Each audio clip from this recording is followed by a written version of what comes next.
자, 오늘 저랑 살펴볼 요 내용은요. 경제가 윤리적일 수 있느냐라고 하는 질문입니다. 자, 경제가 윤리적일 수 있냐? 그럼 이거 전제로 깔고 있는 건 뭐냐? 자, 어떻게 보면 이 돈이라고 하는 이 수요와 공급에 의해서 가격이 결정되는 이런 경제라는 테두리 안에서 과연 윤리라는 게 적용될 수 있을까? 그러니까 일반적으로는 경제라고 했을 때 우리가 윤리라는 측면을 고려하지 않는 경향도 있다라고 하는 거일 수도 있고, 또는 이 윤리라는 걸 고려하지 않은 측면의 경제 활동, 이러한 것들에 대한 어떤 비판적 견해를 가지고 우리가 윤리를 갖다가 적용한, 즉 윤리적 경제라고 하는, 자, 그런 방향성을 좀 제시하려고 하는 글이라는 걸 좀 알 수가 있겠죠.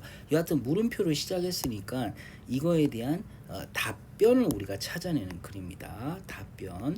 우리가 문제를 푸는 차원에서는 자, 이런 주제와 이 답변에 해당되는 뭐 중심으로, 그렇죠? 요지 중심으로 글을 읽어가는데, 그거에 대한 근거가 있겠죠. 이거에 대한 답변에 대한 근거가 뭔지 그것도 한번 우리가 살펴보면서 글을 읽어보도록 하겠습니다. 자, 한번 시작해 볼게요. 자, 먼저 최근에 이제 경제에 관한 논의가 많다라고 하면서 윤리적 경제의 가능성, 자, 요런 걸 이제 글의 도입부에서 띄우면서 이제 글을 갖다가 쭉 이어나가는데, 어떻게 시작하는지 보도록 할게요. 자, 경제에 관한 최근 논의는 자, 어떤 질문을 재발견했냐? Is that right? 옳은지라고 하는 거. 그러면 여기서 이 is that right? 옳다라고 하는 거에 대한 의미가 뭔지. 그래서 이 문장에서 where이라고 하는 거는 자, 이제 in which라고 하는, 다시 말하면 이 문장에서 이 right이라는 의미를 뭐 하느냐? More than just profits. 자, 단지 이런 돈이라고 하는 측면의 이윤 이상의 것을 의미한다. 자, 또는 efficiency, 최소한의 투자로 최대한의 이제 결과물, 이윤을 갖다가 추구하는 그런 경제적 효율성, 그 이상을 의미한다라는 거야. 자, 이제 보니까 우리가 시장이라고 하는 이 안에 바로 경제라는 걸 따지는 거잖아요. 그런데 이러한 경제가 단순히 이 시장 안에서 이루어지긴 하지만 단순히 이것만 가지고 이야기하는 게 아니다라고 하면서 여기에 다른 측면이 있다라는 걸 해주는 거죠. 특히 이제 여기에 해당되는 게 뭐가 되는 거예요? 그렇죠? 바로 에티컬이라는 측면을 적용해서 이제 이해하려고 하는 거예요. 자, 근데 바로 뭐라고 단언하냐? It is everywhere. 자, 이러한 is that right이라고 하는 바로 그 돈 이상의 것을 의미하는 이런 이것이 옳은가라고 하는 윤리적 의미가 모든 곳에 적용된다라는 거예요. 모든 곳에, 어디에서부터 어디까지? 자, from A to B가 나오죠. 그래서 Occupy Movement, 여러분들 잘 알고 있을지 우리가 점령 운동이라고도 그냥 직역할 수 있는데, 바로 뭐가 되는 거예요? 99%의 일반인과 그 다음에 1%의 바로 부당하게 사회의 어떤 재화와 이러한 것들을 다 독차지하는, 자, 부당한 방법을 통해 자, 재화를 갖다가 모두 다 이렇게 차지하는, 자, 그 1%에 대한 항의 운동을 갖다 우리가 Occupy Movement라고 하잖아요.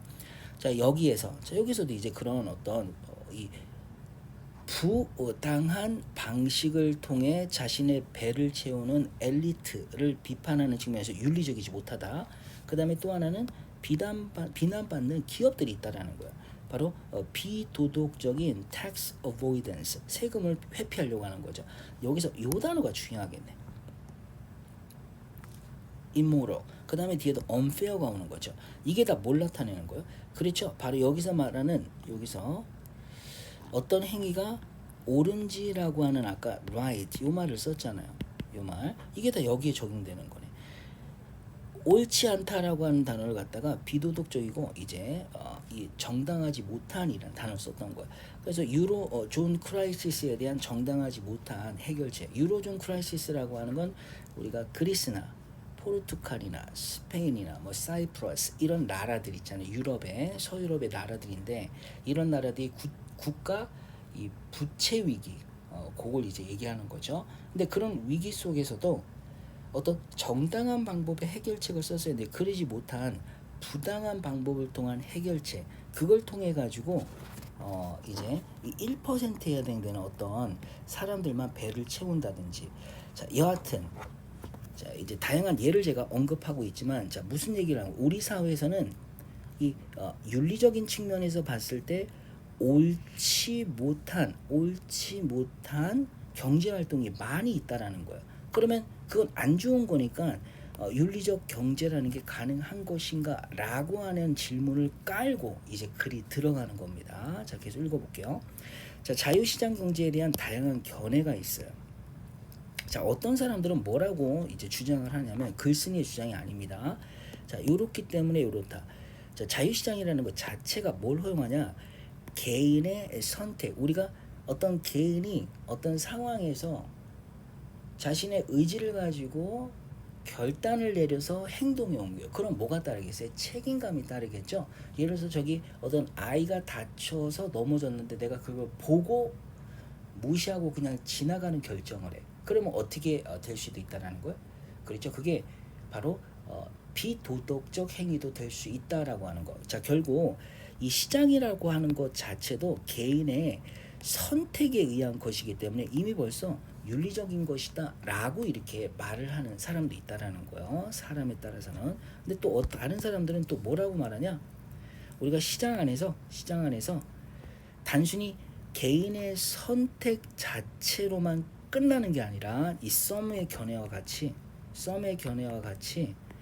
개인의 어떤 결정을 하던 개인이 결정하는 것이니 그거는 그 개인의 문제일 뿐이다 라고 하는 거. 개인의 문제. 근데 그게 아니다라고 말하는 게 아들 쓴 거예요. 자, 뭘 받으느냐? 윤리적 비판. 즉 내가 어떤 행위를 했어. A라는 행위를 했어요. 그럼 그 행위에 대해서 내가 결정해서 내가 한 것인데 네가 무슨 말을 할 필요가 있겠냐라고 하는 게 아니라 그 행위에 대한 자 이제 윤리적 비판을 받아들이고 자 또한 뭐를 수용한다라는 거예요? 기업의 사회적 책임. 자 이제 A라는 기업이 있다고 할게요. 이 기업이 어떤 윤리적 경제적 행위를 했어. 근데 그거에 대해서 이제 대중에 뭘 인식을 한다라는 거예요. 그렇죠? 윤리적 비판을 인식하고 거기에 대한 사회적 책임을 다하겠다. 이렇게 이제 접근하는 기업들도 있다라는 사람들도 있다라는 거예요. 그러면 이 두 번째 사람 같은 경우는 굉장히 어찌 보면 뭐 한 거야? 자신의 행위에 대한 어떤 윤리적 그 비판과 그걸 받아들이고 사회적 책임을 다하려고 한다라는 그런 측면을 또 이해를 할 수 있다라는 거. 여하튼 시장 경제에 대한 다양한 견해가 있다라는 걸 깔아놓고 있습니다. 자 그러면서 여기서 이제 본격적인 무슨 얘기를 하냐? 그러면 우리가 앞에서 다양한 시장 경제에 대한 견해가 있을 수 있는데 지금 우리가 이야기하고자 하는 이 경제에 있어서의 윤리적 의미라는 거, 이 윤리적 경제라고 하는 거 도대체 뭐냐? 그리고 그게 범위를 어디다 이 윤리적이다라고 하는 걸 갖다가 적용해야 되는지 그 범위에 대한 고찰을 하는데 그 고찰이 여기까지 계속 이어집니다. 여기까지 바로 마지막까지 이어지는 내용이 지금 방금 언급했던 여기의 사항입니다. 그래서 이 부분이 굉장히 길게 이어져요. 한번 계속 읽어보도록 합시다. 자 그러나 우리가 뭐가 뭐다라고 하는 걸 하기 전에 우리가 명명하기 전에 이름을 짓기 전에 어떤 시장의 결과를 갖다가 이건 비도덕적이다.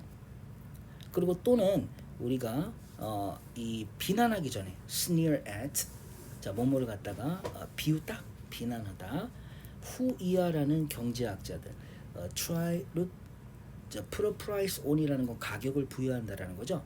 윤리라고 하는 것에 비도덕적으로 또는 이제 너무 물질적으로 가격이라는 거를 부여하려는 경제학자가 있으면 그런 걸 비난하기 전에 우리가 뭐 할 필요가 있냐? We need to be clear on. 자, 명확하게 할 필요가 있다. 자, 뭐에 대해서 what we are talking about. 우리가 이야기하는 것에 대해서. 즉 다시 말하면 이 지금 우리가 이야기하는 건 is that right? 이라는 윤리적 측면의 경제 활동과 그 판단을 말하는 건데 자, 경제가 윤리적일 수 있냐라는 측면에서 이런 윤리적 경제라고 하는 거에 대한 명확한 정의를 좀 해야 된다는 거야. 그래서 어떤 사람의 경우에는 그러면서 지금부터 뭐 하는 거예요, 여러분들? 그 윤리적 경제라고 하는 거에 대한 다양한 정의가 나옵니다. 자, 이제 보시다.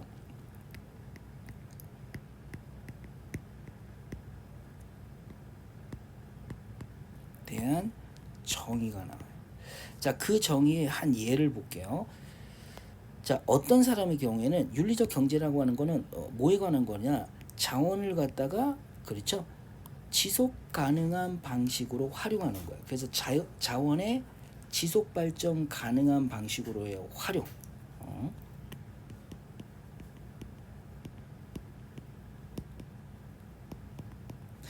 지속 발전 가능한 방식으로의 자원 활용. 이건 뭐가 됐어요? 그렇죠? 환경을 고려한 우리의 자원을 포함한 모든 환경을 고려한 이제 그 자원의 활용이 되는 거. 경제 활동을 할 때. 그 예를 들자면 이 사람들의 관점에 따르면 이산화탄소 배출가스를 줄이는 것이 분명 더 바람직한 거다. 이 미래 세대에 된 뭐라기보다는 단순히 요 원리를 받아들이기보다는 여기서 보면 딕테이트라는 건 법칙이거든요. 수요와 공급이라는 법칙을 단순히 받아들이기보다는 자 여기에 아담 스미스라는 사람이 뒤에 나옵니다. 여러분들 다 잘 알고 있듯이 The Wealth of Nations라고 하는 국부론을 쓴 사람이죠. 그리고 현대 경제학의 아버지라고 하잖아요. 근데 거기 이제 책에서 이제 밝히고 있는 내용을 그대로 이제 보면 되는데 고전 경제학에서 우리가 보통 시장 안에서 가격 결정은 뭘로 이루어지는 거야? 그렇죠. 수요와 공급에 의해서 이루어지죠. 자 볼게요. 자 수요, supply. 그 다음에 demand. 자 우리가 공급이 많아요.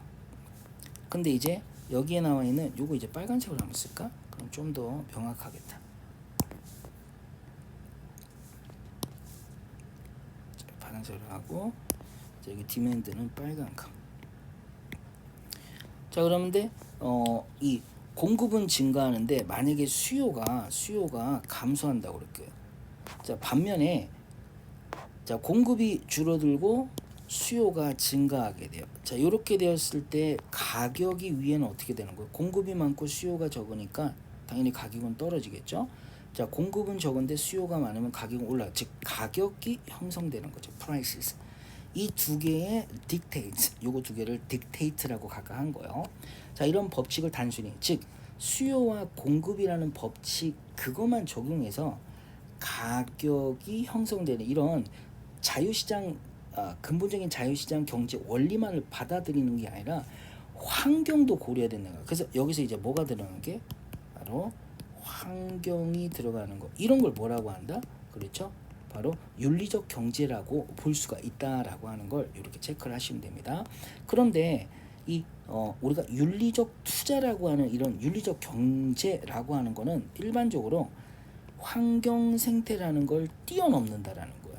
자, 뛰어넘어서 다른 여러 가지 조건들을 또 고려를 해야 된다라는 거예요. 자, 넘어갈게요. 자, 그러면 윤리적 경제, ethical economics. 자, 과연 이것이 뭐냐라고 할 때 요거를 정의 내리는 여러 가지 조건이 있을 수 있다라는 거예요. 자, 그 조건의 첫 번째가 뭐가 되는 거예요? 자, 공장에서 일하는 사람이 최저임금을 받고 있는지, 최저임금. 이것도 못 받고 공장에서 일하고 있는 상황이라고 그러면 자, 그거는 윤리적이지 않다라고 얘기하는 거예요. 자, 그다음에 어떤 투자가 이 독재자를 갖다가 이렇게 계속 돈을 밑에서 대주는 형태가 되는 거지. 이게 이제 뭐가 되는 거예요? 그렇죠? 정의롭지 못하는 투자는 안 된다라는 거야. 없지 못한 투자. 자, 그 예를 갖다가 뭘 두고 있어요? 독재자.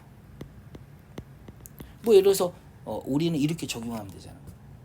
남한에서 기업 활동을 하는데 북한의 지도자에게 돈을 갖다가 밑으로 대주는 그런 어떤 이윤의 일부분을 떼어준다. 말도 안 되는 거죠. 자, 그 다음에 또 어느 누구가 다치고 있는지. 그래서 이제 사람이 다치면 안 되는 거잖아요. 안전 문제 이러한 거. 이런 거 다 우리가 이 윤리적 경제라는 걸 따지는 거에 대한 조건이 될 수 있다라는 거예요. 자, 그래서 만약에 모든 투자자들이 따른다 그러면 이 독재자들에게 경제적 지원을 하지 않는 법칙을 따른다 그러면 그럼 세계는 다 뭐가 돼 있어요? 아마도 형성되겠죠. 그리고 투자자들은 그래서 자, 뭐 될 수 있냐? 아주 긴 메뉴판을 하나 받을 수 있다라는 거예요. 자, 이러한 고려 사항들이 담겨져 있는. 자, 결국 이제 우리가 윤리다라고 하는 메뉴판, 에티컬이라고 하는 걸 제공하는 메뉴판이 있다라는 거예요. 그래서 그 메뉴판에 예를 들어서 쭉쭉쭉쭉 있는데, 자, 이건 해도 돼요라고 하는 거죠. 얘는 해도 돼. 얘도 해도 돼. 얘도 해도 돼. 그런데 이건 하지 마라. 이건 하지 마라. 이런 식으로 이제, 자, 결국 뒤에 바로 나옵니다. 이런 식으로. 자, 그래서 have their portfolio. 자, 이런 윤리적 행위가 뭐다라고 하는 어떤 그런 메뉴판, 그 포트폴리오를 짤 수 있다. 그 포트폴리오를, 자, 이제 오형식 목적어 목적보, 자, 이제 만들게 할 수 있다는 거. Around their own understanding of ethical. 에티컬에 대한 자신의 이해를 바탕으로 이러한 메뉴에, 자, 내가 골라내 가지고, 그래서 요거 빼면, 자, 그러면 이런 행위를 했을 때 그건 윤리적이지 않냐라고 이렇게 할 수 있다라는 거죠. 근데 흥미롭게도 이런 윤리적이라는 게 무슨 의미냐라고 하는 걸 따질 때 그들의 답변은 종종 드러냅니다. 더 많은 일치인데 뭐의 일치를 보이냐? What is not ethical? ethical이 아닌 거. 뭐라기보다는 what is ethical? ethical이 생략되어 있는 거예요. 자, 그만큼 에티컬이 뭐냐라고 하는 거에 대한 정의를 내리는 건 쉽지 않다라는 거야. 자, 결국 글쓴이는 can economists be ethical이라는 거에 대한 답을 제공해 주려고 하는 건데, 그 ethical이라고 하는 것 자체를 갖다가 우리가 먼저 바르게 정의하려는데, 그 정의를 할 수 있는 조건에 해당되는 사항들을 따지기가 쉽지 않은데, 우선은 뭐다라고 말할 수 없지만 좀 좁혀나가면 이거는 할 수 있다라는 거야. 아닌 걸 고르는 거에 대한 일치가 있는 거야. 그 중에 대표적인 예가 뭔 거야? 무기 판매나 타바코 상품이나 아니면 인간의 인권을 갖다가 유린하는 거, 이런 거 모두 아웃이라는 거. 이런 거에 해당, 이 X에 해당되는 거겠지. 바로 이 X. 이 X에 해당되는 거. 뭐 이런 거는 이건 하지 마라, 하지 마라. 그러면 도대체 그러면 what should be in, 어떤 크라이테리아, 조건이 바로 우리가 이 윤리적이다라고 하는 행위를 갖다가 이제 충족시키는 것이냐라고 하는 거지, 설명하는 거죠. 자, 여기에 대해서 이제 또 좀 더 심도 있게 어떻게 들어가냐면, 그러면 윤리라고 하는 거에 어떤 상황에서 어떤 조건에서 적용되는 거냐라고 하는 걸 우선 이렇게 이제 다양한 관점에서 보는데, 종교적 관점에서 한번 보자. 이 종교적 관점에 관한 이야기를 하면서 윤리적 관점도 이 경제라고 하는 테두리 안에서, 시장 경제 안에서 우리가 따질 수 있다. 이 얘기를 지금 접목하면서 넘어갑니다. 한번 봐요. 여기 whereas라고 하는 거의 약자예요. whereas 여기 as가 생략되어 있고 주어 동사. 그래서 이 주어 동사 A, B, A 하는 반면에 B하다. 그래서 여기 반면에라고 해석하는 거예요. A 하는 반면에 B하다. 자, 이러한 접근 방법들은 이 윤리라는 거 볼 때 어느 테두리 안에서, 시장 안에서 하는 경향이 있는데, 다른 윤리적 시스템이라는 거는 뭘 요구하냐? 바로 근본적인 변화를 요구한다라고 하면서 어떤 측면에 해당되는 걸 갖다가 이 시장 안에서 고려해야 된다. 바로 이 종교라고 하는 거야. 자, 결국 이렇게 들어가는 겁니다.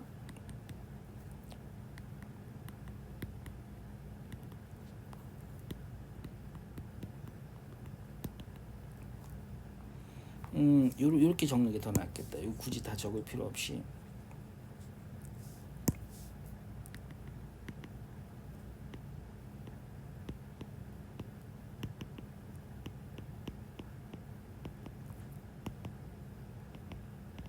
자, 한번 볼게요. 이슬람식 나라에서의 시장을 한번 보자. 그러면 여기서 여기 안에가 지금 이제 마켓이잖아요. 마켓. 이게 마켓이에요. 근데 이 마켓 안에 우리가 뭐에 해당되는 그런 어떤 이 밑바탕이 깔려 있다는 거야. 바로 종교라는 게 깔려 있다는 거야. 릴리전이라는 게 이게 이제 깔려 있습니다. 자, 그럼 이슬람 이 나라에서의 이 금융이라고 하는 것은, 예를 들어서 자, 그 금융에서 종교주의는 자, 뭘 금지하는 거? 유서리를 금지하는 거. 이게 이제 고리대금이죠. 고리대금이라고 하는 건 내가 돈을 빌려줬을 때 거기에 대한 이자를 많이 받는 거예요. 예를 들어서 내가 500원을 빌려줬는데, 누구한테 빌려줬어요. A라는 사람한테 500원을 빌렸어. 그러면 1년이라는데 우리가 그냥 10개월이라고 합시다. 쉽게 계산하기 위해서. 그랬을 때 몇 퍼센트냐? 40%. 이거에 대한 40%에 해당되는 돈. 그럼 얼마예요? 200이죠. 200을 더 받으려고 하는 거야. 그러면 200을 더 받을 때 10개월로 나누면 어떻게 되는 거야? 200이니까. 그렇죠? 20이라고 하는 거잖아. 20. 그래서 매달마다 내가 이한테 20만 원을 줘야 되는 거야. 매달 20만 원. 그래가지고 이제 200만 원에 해당되는 돈을 이제 덧붙여가지고 총 얘는 얼마가 벌게 되는 거야? 900만 원을 벌게 되겠지. 900만 원. 700만 원. 700만 원을 벌게 되는 거야. 이런 거 이제 고리대금이라고 하잖아. 우리가 엄청나게 돈을 많이 받는 거죠 지금. 근데 그런 걸 금지한다는 거야. 근데 여기서 주의할 것은 우리가 이제 시험 문제를 푼다는 차원에서 그러면 이자를 받고 돈 빌려주는 행위 자체를 부인하는 게 아니야. 고리대금 자체를 이제 금지했다라는 거야. 자, 그러면서 고리대금을 금지하는 건 뭘 선호하는 측면에서의 이야기냐면 바로 리스크를 공유하자라는 거야. 사회 전반에 걸쳐서. 그리고 다시 말하면 여기서 이제 500만 원을 빌려주는 회사가 이렇게 지금 어려워서 돈 빌려주는 사람한테 힘든 사람한테서 계속 피만 더 빨아먹으려고 하지 마라. 너도 그냥 적당한 선에서 이자 받고 돈 빌려줘서 우리가 지금 어려운 상황을 함께 공유하자. 이런 의미가 돼. 그러게 이제 이슬람이라고 하는 그런 종교 국가에서는 이런 식으로 경제 운영을 한다는 거. 근데 중요한 게 뭐냐면 시장 안에서 이루어지는 행위인데 그게 이제 그 행위가 어느 잣대 안에서 종교 잣대 안에서 이루어지고 있죠. 그러면 윤리라고 하는 것도 적용해서 시장 안에서 윤리라고 하는 행위 될 수 있다라는 거 얘기를 하는 거야. 윤리적인 행위를 우리가 추구할 수 있다라는 거. 그걸 나중에 빼내기 위해서 이런 이야기들도 하는 거겠죠. 그래서 이슬람 투자자들은 자 제공하는 경우에 따라 낮지만 안전한 수익을 갖다가 이거 얼마나 만약에 내가 고리대금을 크게 했을 때 여러분들 고리대금을 했을 때는 돈 받기도 쉽지 않습니다.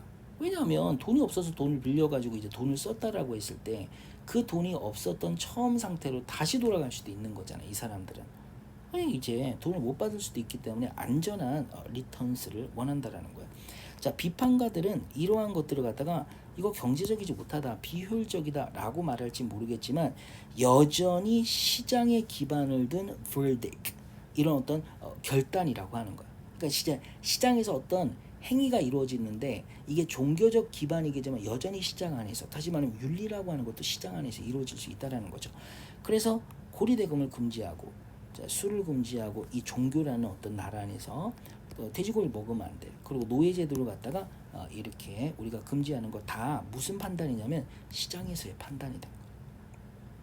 그리고 이러한 것들은 뭐 될 수 없는가? 돈으로 가격이 부여될 수 없는 거죠. 특히 이제 이런 것들은 절대 안 되겠지. slavery.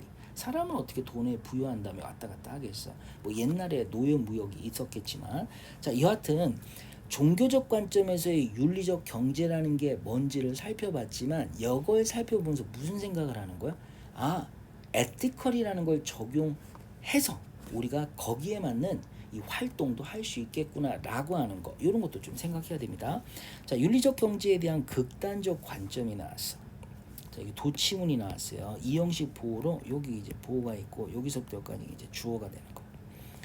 자, 데디아라는 윤리 체계가 가장 모든 것에서 가장 극단적이라는 거. 그래서 윤리적 경제에 대한 극단적 관점을 보도록 할게요.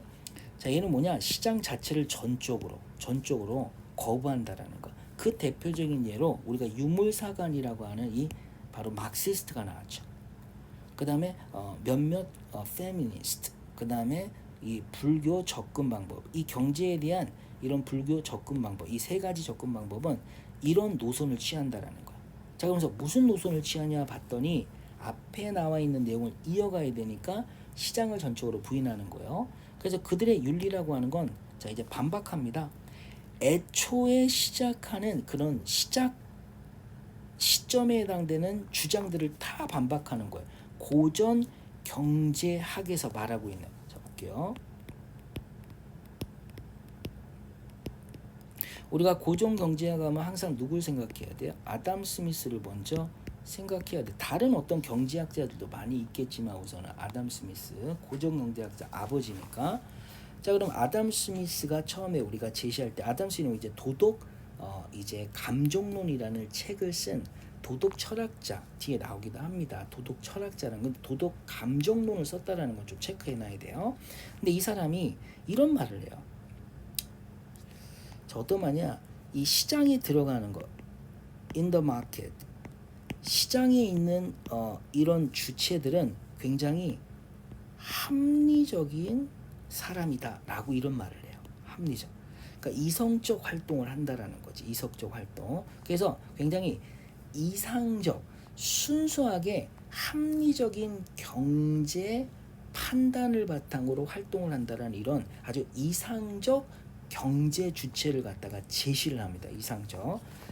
근데 이 지금 마크시스트나 페미니스트나 부디스트 같은 경우는 이런 걸 전적으로 부인합니다. 어떤 개념이냐?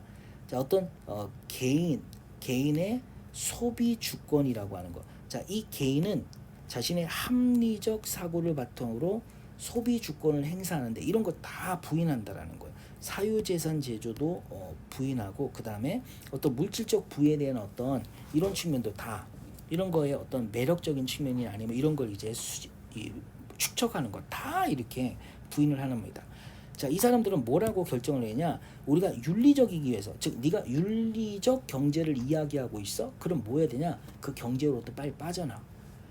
그래서 개인은 뭐 해야 된다? Should withdraw from 시장에서 전적으로 빠져나와야 되는 거야. 또는 아예 적극적으로 그 시장의 활동을 갖다 방해를 해야 되는 거야.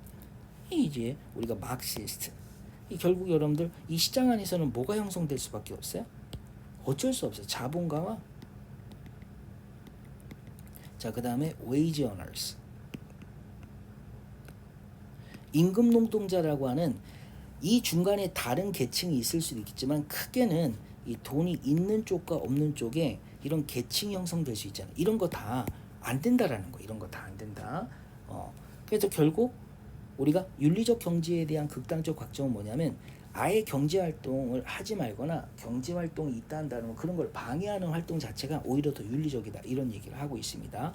자, 참고로 여기 나와 있는 아담 스미스의 이런 이상적 경제 주체라고 하는 거 이게 나올 수 있는 시기적 배경이 있어요. 왜냐하면 이게 1776년이죠.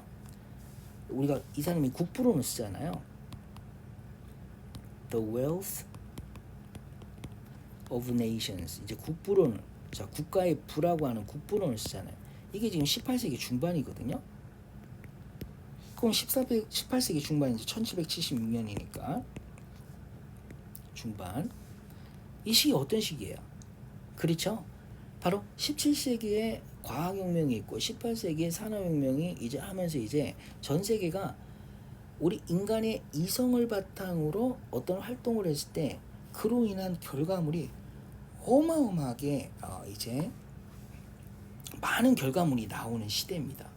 그러니까 과학혁명, 그 다음에 산업혁명, 뭐 통신혁명, 뭐 운송혁명 다 나오게 되는 거잖아요.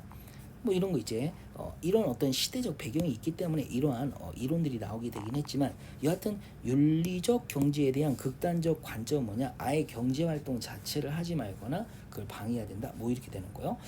자, 이제 시장 내의 윤리에 대한 적용 범위에 대한 또 다양한 견해가 나오는데 아까 여기서 이제 언급했습니다. 혹시 잊을까봐 내가 여기 다시 한번 써놓은 거예요.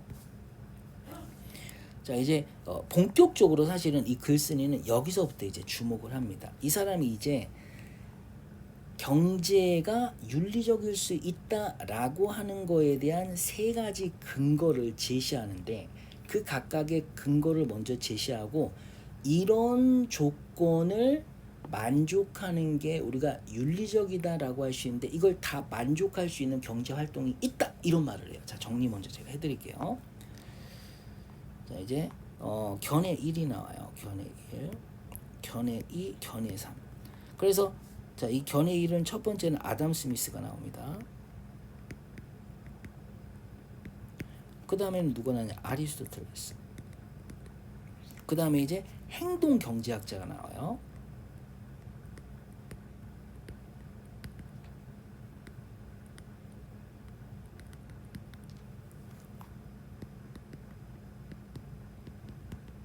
자, 행동 경제학 그러는데 우선 얘가 주장하는 윤리적 경제.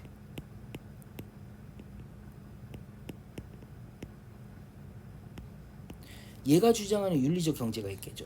두 번째 아리스토텔레스가 주장하는 윤리적 경제. 이 차원에서 윤리적 경제가 있을 거 아니에요.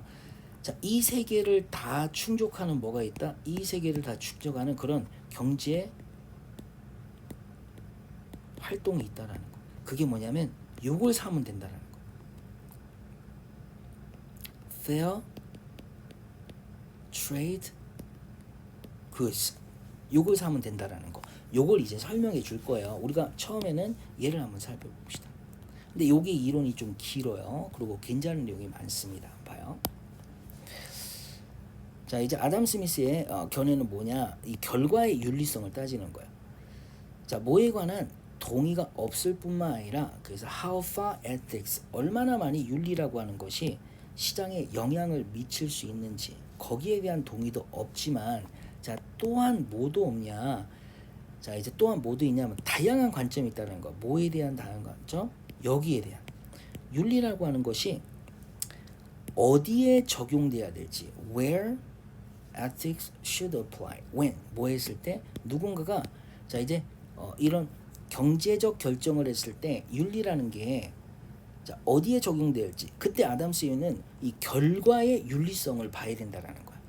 자, 고려해 보자. 아담 스미스를 자 뭐라고 간주되는 자 현대 경제학의 아버지라고 간주되는 창시자.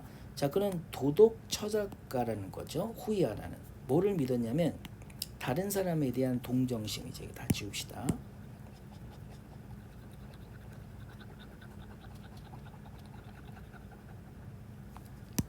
자, 다른 사람에 대한 동정심이라고 하는 것이 바로 윤리의 기본이 된다는 거. 이것이 바로 윤리의 기본 된다.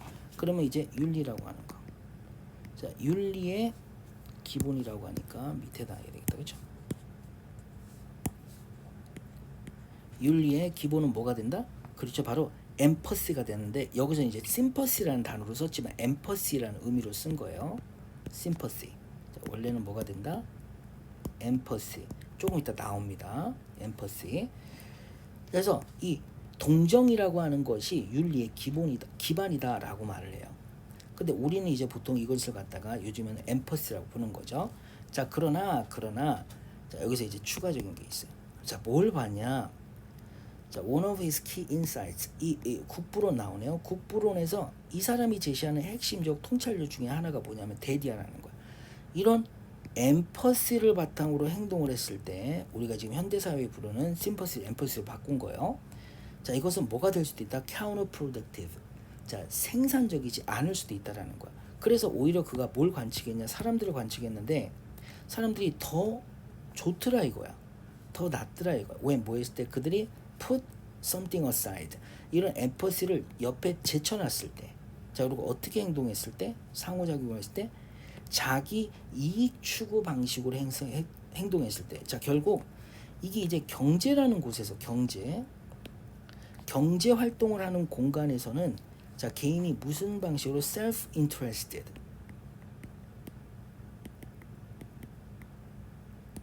자, 요걸 이제 뭐라고 하냐면 여기서 이제 이 단어를 쓴 거예요. 바로 selfish behavior. selfish.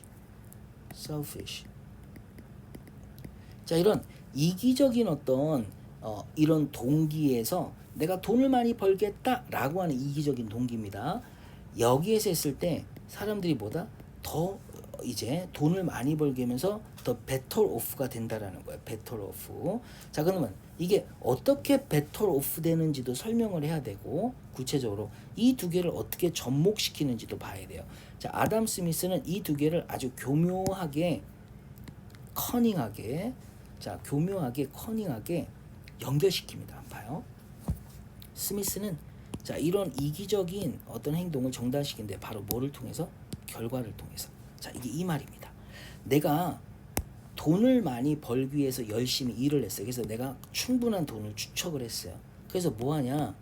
자, 건물을 지어서 더 많은 돈을 벌려고 그래. 그럼 내가 여기서 건물을 지었다라는 거는 이유가 뭐예요?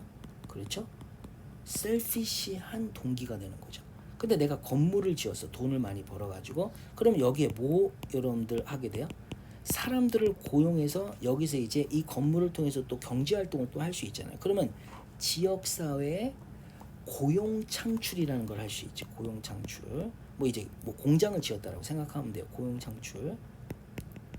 자, 그러면 이 고용 창출했을 때 많은 사람들이 또 여기 와서 일을 할 텐데 얘네들도 돈을 벌 거 아니야. 그럼 또 얘도 이제 돈을 가져갈 거고 주인도. 그러면 전체적으로 봤을 때 나의 이기적인 행동 때문에 나뿐만 아니라 지역 공동체 모두가 또 돈을 많이 벌면서 잘 살게 되는 거죠. 그러면서 이제 국가적 차원에서 봤을 때도 부가 증가된다라고 하면서 결과적 차원에서 이 자기 이익 추구에 대한 행동을 정당화시켜요.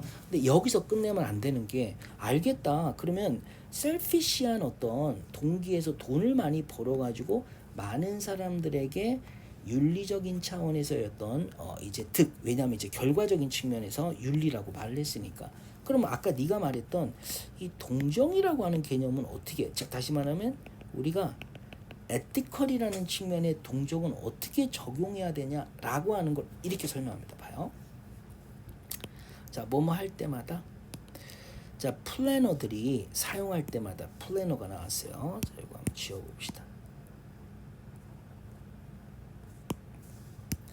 플래너. 자, 그 다음에 나오는 게 여기 서먼이 나오죠. 자, 그 다음에 여기 샤퍼가 나와. 샤퍼. 자, 이 사람들 플래너가 뭐 한다라는 거야? 자, 이제 이 비용 대비 이윤의 분석을 한 다음에 뭘 정당화지고 도로 까는 거. 철도. 얘는 철도를 깔아. 얘는 철도를 깔아요. 철도. 자, 그 다음에 서머는 뭐하냐? 재교육을 받아가지고 자 뭐를 증가시키냐면 자신의 자 구매력을 더 증가시키는 거야. 구매력. 그럼 이제 구매력을 증가시키면 돈을 이제 더 많이 번다라는 거예요. 그래서 나가서 더 많이 이제 물건을 산다라는 거죠. 그 다음에 샤퍼가 자 하나를 사는데 to get one free 하나를 더 얻기 위해서. 자, 그래서 이제 1+1 행위를 하는 거야. 1+1 행위를 하는 거. 자, 1+1을 하는 거죠. 그럼 이랬을 때 이 모든 사람들은 사용하는데 동일한 접근 방법. 여기서 이 단어가 다른 사람과 엠퍼사이징을 한다는 거야. 그럼 여기 와서 이 엠퍼사이징이라고 하는 심퍼시가 뭐냐라고 하는 걸 우리가 알아야 되잖아. 여기서 심퍼시와 엠퍼사이징이 뭐냐면 내가 상대방의 입장에 서서 그 사람을 이해해주고 그 사람이 좀 더 나아지도록 하는 그걸 말하는 거야. 자, 내가 지나가다가 이 국어라는 사람이 있어. 내가 그 사람 입장에서 이해하고 아파한 다음에 내가 돈을 딱 던져줘. 그럼 그 사람이 그 돈을 가지고 좀 더 생산적인 어떤 활동을 할 수 있는 기반이 마련될 거 아니에요? 아닐 수도 있지만 이제 긍정적으로 생각을 하는 거예요. 자, 이렇게 심퍼시라고 하는 거 뭐냐면 상대방이 잘 됐으면 좋겠다라고 하는 마음이 되는 거야. 자, 심퍼시가 뭐다? 여기서는 엠퍼시라는 의미로 쓴 거예요. 상대방이 잘 됐으면 좋겠다 하는 마음에서 잠깐 외워볼게요. 그러면 플래너가 철도를 깐다거나 자 누군가가 구매력을 높이기 위해서 내가 뭐 하는 거야? 교육을 다시 받거나 1+1 행위를 하는 건 다 누군가와 심퍼사이징 하는 거고 뭐를 추구하는 거냐면 위치하라는 결과를 추구하는 거래. 바로 그 서먼에 해당되는 사람이 부유하게 하기 위해서 최대한. 그럼 이 말이에요. 자, 서먼이라고 할게요. 내가 A라는 사람을 설정했어. 여기서 이제 B라는 사람 설정했는데 A가 B로부터 빵을 사. 빵. 자, 그럼 이제 요건 빵집 아저씨가 되겠죠. 빵집. 빵이 먹고 싶다. 자, 이거는 이제 푸주간이라고 할게요. 푸주간. 자, 이제 우리가 정육점 같은 거. 자, 그러면 이 사람은 여기서 뭘 사는 거예요? 이제 고기를 사겠죠. 그럼 먼저 얘부터 설정을 해볼게요. A라고 하는 사람이 오늘 빵이 너무 먹고 싶어서 이 사람으로부터 빵을 사갔어. 그러면 이렇게 빵을 사갔을 때는 이 사람은 뭐 하는 거예요? 돈이 이제 늘어나겠죠. 근데 결국 이때 이 A라고 하는 사람은 이 사람을 갖다가 이 사람의 어떤 부라고 하는 걸 더 증가시키는, 즉 이 사람이 더 잘 살게 하는 건 맞지만 이 B라는 사람은 나중에 고기를 먹고 싶을 때 뭐 해야 돼? 또 여기서부터 뭐 해야 되는가? 고기를 사와야 되잖아. 그럼 결국 이 A라는 사람은 빵을 사옴으로써 돈을 줬지만 결국에는 자기의 고기를 사가게도 만든 거죠. 즉 상호 서로 상대 입장에서 이해를 하면서 이렇게 좋은 결과를 만들어냈다라는 거야. 상대가 더 잘 될 수 있도록 하는 거. 그러니까 둘 다 돈을 버는 거잖아.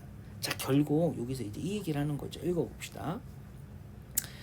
자, 상대방과 우리가 엠퍼사이징을 하는 거고 뭘 추구하는 거냐면 결과인데 바로 그 사람을 갖다가 더 부유하게 가능한. 자, 그러나 알고 보면 그들이 동정하고 있는 그 사람이 미래의 자신이 될 수 있다라는 거. 무슨 말이에요? 자, 이 사람이 얘한테 빵을 사왔죠. 그러면서 얘한테 혜택을 줬잖아. 근데 그 혜택을 받는 사람이 나중엔 자기가 되는 거잖아. 왜냐면 이 사람이 돈을 가지고 내 푸주간에서 고기를 사가니까. 자, 여기까지 이해됐죠? 그걸 체크하시면 됩니다. 자, 그 다음에 아리스토텔레스의 견해도 한번 보도록 할게요. 아리스토텔레스. 자, 이 사람은 어떤 측면에서 얘기를 하면 바른 성품이라는 측면에서 이 윤리성을 고려합니다. 아리스토텔레스. 그래서 여기 나와 있는 이제 우리가 아까 자, 세 사람을 고려한다고 이제 첫 번째 이제 누가 나왔어요? 아담 스미스가 나왔는데 이제 아리스토텔레스. 자, 그래서 아리스토텔레스처럼 아담 스미스처럼 결과라는 측면의 판단을 하기보다는 아리스토텔레스는 뭐라고 말하냐면 윤리라고 하는 것은 바로 바른 성품을 가지는 것이다 라고 하는 거야. 그럼 아리스토텔레스 성품이 있다라는 거야. 우리가 윤리라고 하는 건 뭐냐면 이 성품이 가지고 윤리적이다라고 말하는 거야. 그러면서 뭘 보여주냐면 이런 두 가지, 뭐 용기와 아니면 정직이라고 하는 이런 덕을 이제 보여주는 거. 자, 이거는 관점입니다. 실천되는 put into practice, 실천되는. 자, 뭐 할 때마다, 즉 비즈니스 리더가 선출될 때 그들의 선한 품성 때문에. 그럼 아리스토텔레스는 좀 협소한 범위에서의 윤리적 측면을 갖다가 다루고 있는 거. 다시 뭘 뽑을 때 그런데 기업 경영, 기업 경영에 있어서의 지도자. 근데 이것도 되게 중요합니다. 왜냐하면 앞쪽에서 우리가 뭐가 나왔었어요? 그렇죠. 여기 아까 아큐파이 무브먼트에서 이 상위 1%에 해당되는 이제 지도자, 이런 사람들의 어떤 윤리성도 굉장히 중요한 거거든. 그 성품이. 그 이런 얘기도 하는 거예요. 근데 이제 한계점이 있습니다. 이거는 실천하기가 어려워. 가르치기가. 뭘 가지고? 이 파워포인트를 가지고. 이 성품이라고 하는 것 자체가 우리가 파워포인트를 띄워가지고 수치나 아니면 그래프 이런 걸 통해 가지고 우리가 가르치기가 쉽지 않다. 다시 말하면 얘가 성품이 뭐고 속성이 뭐라서 이런 게 있으면 바른 성품이고 그거에 따라서 우리가 지도자를 선택하게 되면 이거는 윤리적 어떤 선택 지도자라서 경영을 잘할 거다 이렇게 말하기 어렵다라는 거예요. 그래서 just how much 얼마나 많은 충성심을 너가 보여야 되냐 누구에게? 데디아라는 제조사, 자 지도자가 되겠죠. 계속 손실이 일어나는 거예요. 이것도 이제 문제가 되는 거죠. 계속 손실이 일어나는 거예요. 잠깐만요.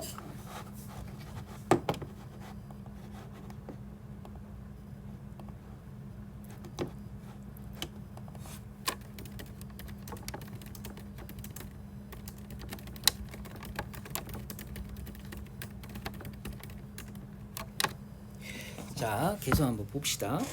그래서 이제 어떤 윤리적 측면을 갖다가 이렇게 기업 경영이라고 하는 성품이라는 측면으로 봤을 때 아니 그러면 이런 거 이제 우리가 개인적으로 따져가지고 하기가 너무 힘들다. 왜냐하면 만약 이런 상황을 설정해보자. 이거 제조사가 있는데 계속 돈을 잃어요. 손실을 보고 있어. 그런 손실을 보고 있는 그 사람한테 내가 그러면 그 사람이 성품이 좋다고 그래서 얼만큼 내가 이렇게 충성을 해야 되냐. 근데 이런 상황에서도 보면 너무 적은 로열티를 보였어. 그럼 이제 뭐라고 욕을 먹을 수 있냐면 너 이 욕심이 최고다라는 돈만 밝히는 그런 기업 매수자.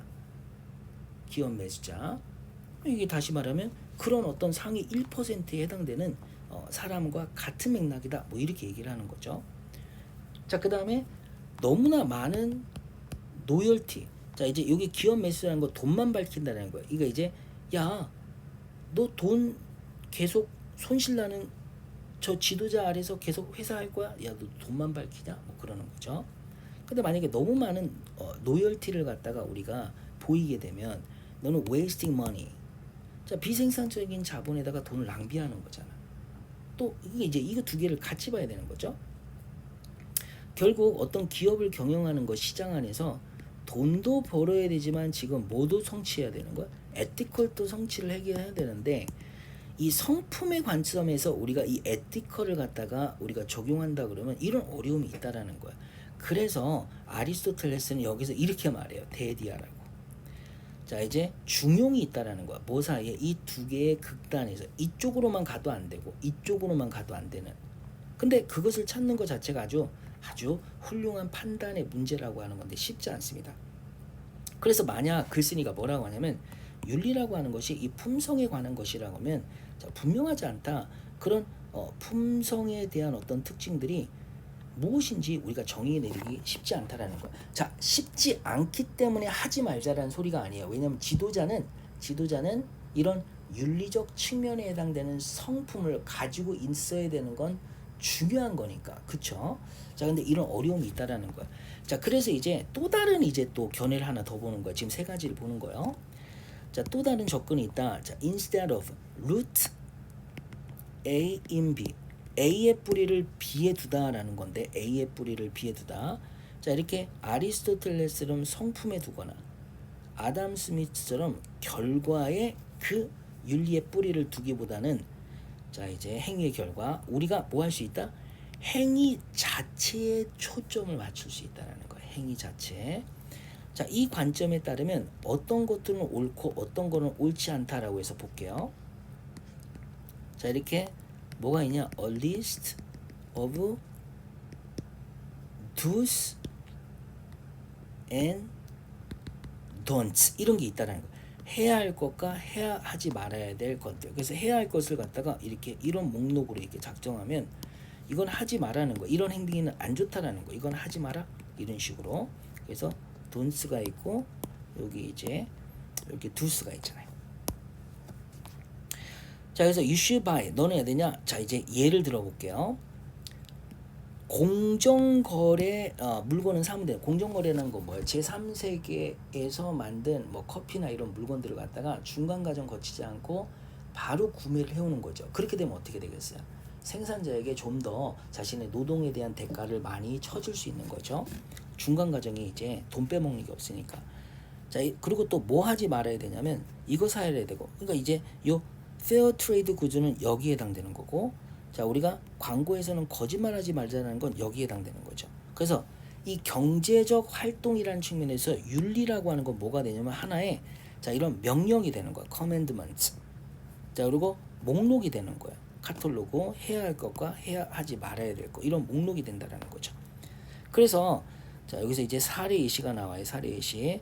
자, 재정부 장관이 자, 이런 통화의 가치를 평가절하하는 걸 거절했어. 왜냐하면 그들이 안 하기로 했기 때문에. 즉 하지 말아야 될 거라고 먼저 규정을 해버린 거예요. 그래서 안 했어. 그러면 이런 방식으로 그들이 윤리를 규정한다라는 거야. 다시 말하면 하지 않기로 했으니까 하지 않은 거예요. 자, 이 접근 방법에 따르면 사실은 디밸류에이션이 여전히 나쁜 거야. 나쁜 거. 왜냐면 하지 말기로 했으니까 나쁜 건데 뭐라 하더라도 자, 이렇다 하더라도 그 디밸류에이션이 모든 사람을 더 낫게 한다 하더라도 그러면 이걸 비판할 수 있는 사람은 누구겠어요? 아담 스미스가 되겠지. 아담 스미스의 어느 측면만 고려했을 때 바로 이 결과의 윤리성이라고 하는 측면만 고려한다 그러면 결과의 윤리성 그거만 측면만 한다 그러면 모든 사람이 좋다 그러면 디밸류에이션을 했어야 되는 건데 여기서는 이제 하지 않기로 했다라는 어떤 그런 이 당위적 행위라는 측면에서 이건 하지 말자 또는 하자라고 하는 거에 목록에 하지 말자라고 들어가니까 자, 그렇게 된 거예요. 자, 이제 세 가지를 다 봤어. 하나, 둘, 세 가지. 자, 여기서 아담 스미스가 있고 그다음에 아리스토텔레스도 있고 아담 스미스, 아리스토텔레스. 그다음에 누가 있는 거야? 그렇죠. 행동주의 학파가 있고 행동주의 경제학파. 자, 이런 많은 도덕적 딜레마가 또한 발생한다. 이런 세 가지 버전이 pull in different direction, 서로 다른 방향으로 이제 지향하다. 그러니까 지향하는 방향이 서로 다를 경우에는 자, 딜레마가 발생할 수 있다. 그러나 반드시 그 충동이 필연적으로 일어나는 건 아니라는 거예요. 자, 필연적으로 일어날 필요는 없다라고 하는 거죠. 충돌이 반드시 일어나는 거 아니야. 자, 그 예가 뭐냐? 앞에서 언급했던 바로 이 공정거래에 의한 물건, 이 공정거래 물건을 사면 된다는 거. 왜냐하면 이거를 이제 살펴보자라는 거죠. 예를 들자면 이 공정거래 커피를 사게 되면 자, 이제 첫 번째 뭐가 되는 거야? Good consequences. 아담 스미스 충독했죠. 아담 스미스. 자, virtuous. 덕이 있는 행위다라고 하는 거. 아리스토텔레스. 그 다음에 the right way to act. 바른 행동이라고 하는 거니까 요 세 번째 행동경제 학파에 따른 바로 이게 되는 거예요. 바로 바른 행동이 되는 거잖아. 자, 결국 이 세 개를 다 충족할 수 있는 경제 활동이 뭔 거예요? 그렇죠. 이거 하라는 거예요. Buy, fair, trade, goods를 하라는 거예요. 이거는 세 개를 다 충족할 수 있다. 자, 결국 이 얘기를 하는 거죠. 윤리적 경제라는 것이 가능하다? 이 얘기를 하는 거예요. 자, 그래서 이제 이런 어떤 결함이 있는 시장에서 이 행위를 다 할 수 있다는 거예요. 그리고 이런 공통점, 이와 같은 이 공통점이라는 거, 공통 기반이라는 것은 공동연합 뭘 나타내는 거냐? 자, even without.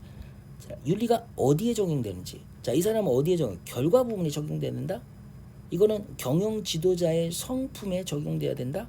자, 그 다음에 행위 자체에 적용돼야 된다라고 하는 적용 부분은 다를지 몰라도 바로 이러한 특정 우리가 경제 활동을 통해서 이 세 개를 다 충족할 수 있는 바로 윤리적 경제가 가능하다라고 하는 걸 이제 체크하는 거죠.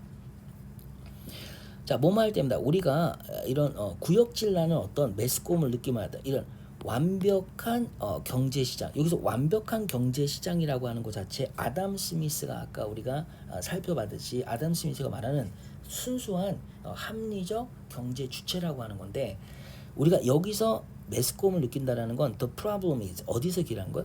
뿌리 받고 있다. 잘못된 인간에 대한 개념이라는 거야. 그래서 17세기나 18세기에 그때 학자들은 인간에 대해서 무슨 생각? 인문주의라고 하는 합리적 아주 이성적 존재라는 걸 전제로 깔고 있기 때문에 그걸 바탕으로 경제니 뭐니 이런 이론들을 만들다 보니까 현재 우리가 봤을 때 이 불완전한 존재라고 하는 측면을 반영하지 않은 그것 때문에 이제 문제가 발생한다는 거죠. 오류가. 자, 그래서 인간에 대한 모델인데 어떤 모델이냐? 고전 경제학의 기반을 두고, 다시 말하면 아까 아담 스미스가 이제 처음 만든 그 경제학을 말하는 거예요. 완전히 이성적이고 그리고 이기적인, 여기서 이기적이라는 건 나쁜 건 아니에요. 내 이윤을 추구하지만 결과적으로는 모든 사람들이 다 함께 좋아지는 이러한 것들인데, 이거는 사실 패러디일 뿐이다. 이건 잘못된 모방일 뿐이다 라고 하는 거죠. 자, 뭐처럼 이 존 스튜어트 밀이라는 사람이 이 공리주의 어떤 철학자냐면 바로 이 모델을 창시한 이 사람도 받아들였던 것처럼 결국 이 사람도 만들었지만 받아들인 거예요. 이거 잘못된 거다. 자, 대부분의 사람들은 경제학자들조차 뭐라고 받아들이냐? 이러한 이코노미맨, 어떤 사람을 말하는 거예요? 그렇죠, 여기 있는 거. 자, 완전히 100% 합리적이고 그 다음에 좋은 결과를 가져오는 이기적 행동을 하는, 자, 그런 경제맨이라고 하는 건 뭐일 뿐이다? 그렇죠, 픽션일 뿐이다라는 걸 받아들이는 거예요. 자, 우리는 때로는 동물처럼 무리를 지어서 행동하기도 하고, 우리는 또한 자, 이제 이 손실을 두려워한다라는 거, 뭐보다 우리가 얻는 거, 득을 얻는 거를 희망하기보다, 자, 결국 우리가 경제 활동을 했을 때는 실질적으로는 득이 되는 어떤 행동이라고 그러면 투자를 해야 되는데 거기에 대한 두려움, 즉 비이성적 합리적이지 않은 행위를 하기도 한다라는 거야. 단순한 어떤 이런 로스에 대한 두려움 때문에. 그리고 좀처럼 도치구문이 나왔죠. 자, 우리의 뇌가 모든 관련된 사항을 다 처리할 수 없다. 자, 그래서 결국 뭐를 인정하고 뭐를 해야 되냐면, 인간은 불완전한 존재다라고 하는 거, 인간은 불완전한 존재다라고 하는 걸 인정하면서 우리가 비윤리적인 어떤 행위를 할 수도 있지만, 그러나 우리가 어떤 이 세 가지 앞에서 언급했던 윤리라고 하는 거에 각각의 정의를 충족시킬 수 있는 나름의 그런 경제 활동이 있다라는 거야. 그게 뭐냐면 뭘 사면 된다? 페어 트레이드 구즈를 사면 된다라고 하는 거. 자, 결국 마지막에 자, 그거에 해답을 제시해 주는 사람이 나옵니다. 자, 그게 누구냐? 바로 행동경제학파를 다시 언급하고 있어요. 최근에 이제 핫한 경제 학파가 되는 거예요. 자, 인간의 이러한 변칙적인 어떤 비이성적인 행동들. 자, 이건 뭘 의미하냐? 우리가 결코 이런 100% 순수한 이성적 결정을 내릴 수는 없어요. 그래서 자, 이제 자, 최근에 이제 붐을 일고 있는 행동경제학 봐봐요.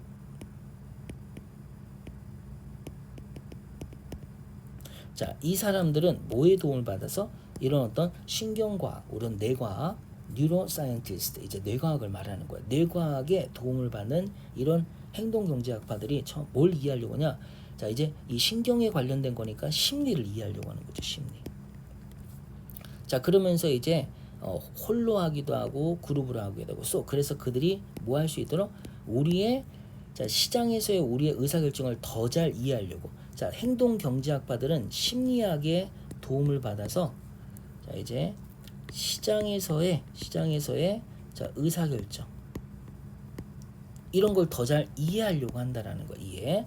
자, 그러나 심리학이라고 하는 거 순적 강조 추가입니다. 자, 여기서 이제 또 추가되는 거예요. 심리학이라고 하는 건 또 우리를 뭐 하도록 도와주냐면 자, 왜 우리가 이런 경제적 부당함에 역겹게 행동하는지, 그리고 왜 보편적으로 도덕적 법을 받아들이는지. 자, 결국 심리학이라는 건 방금 뭐라고 그랬어요?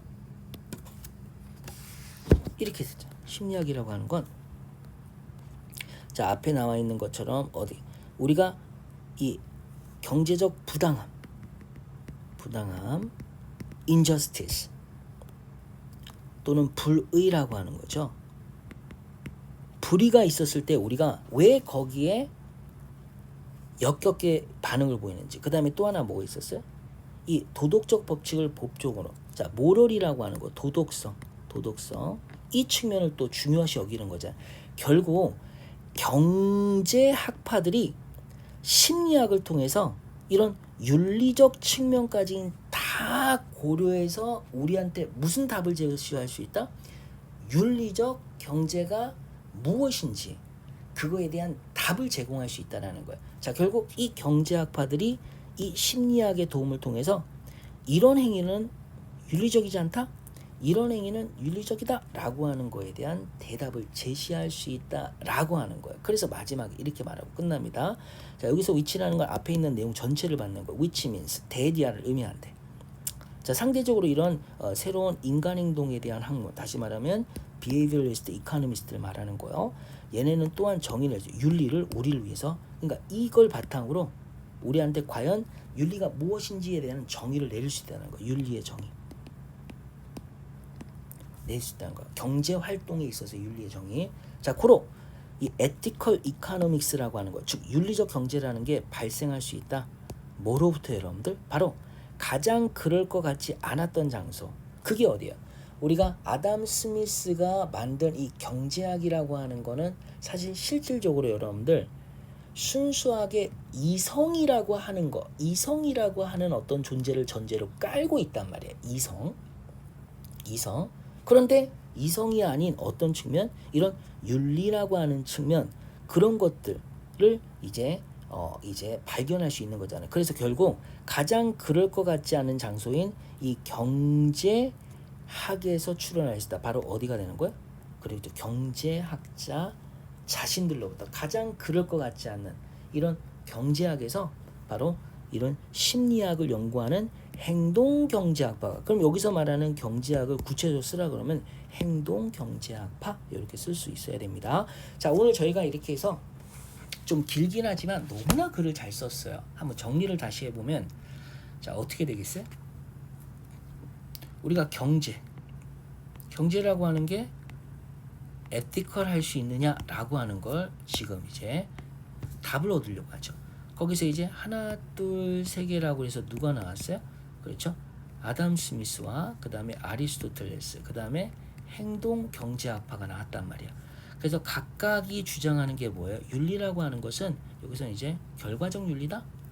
자, 그 다음에 이제 성품의 측면에서 바른 경영인.